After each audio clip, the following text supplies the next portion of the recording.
Hi all, నేను మీకు ఈరోజు హైదరాబాద్ ఫేమస్ అయిన స్పాట్ ఇడ్లీ ఎలా చేసుకోవాలో మీకు చెప్తాను.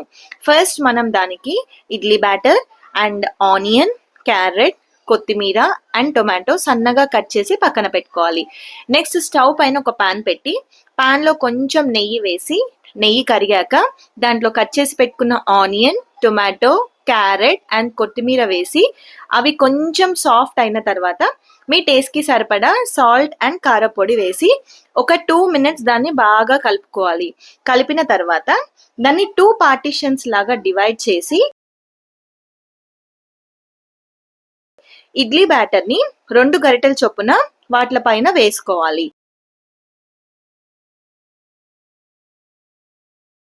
నెక్స్ట్ దానిపైన గార్నిష్ కోసం క్యారెట్, కొత్తిమీర, కొంచెం ఇడ్లీ కారపొడి వేసి ఒక 2 minutes లిడ్ క్లోజ్ చేసేసుకోవాలి. ఒక 2 minutes తర్వాత లిడ్ ఓపెన్ చేసి చూస్తే వన్ సైడ్ బాగా ఫ్రై అయ్యి ఉంటుంది. ఆ తర్వాత వేరే సైడ్కి ఫ్లిప్ చేసి ఒక 2 minutes తర్వాత దాన్ని సర్వింగ్ ప్లేట్లోకి తీసేసుకోవాలి. దీని కాంబినేషన్స్ చట్నీలోకి తింటే చాలా బాగుంటుంది. ఇలాంటి మరెన్నో రెసిపీస్ కోసం నా ఛానల్ని ఒకసారి విజిట్ చేయండి.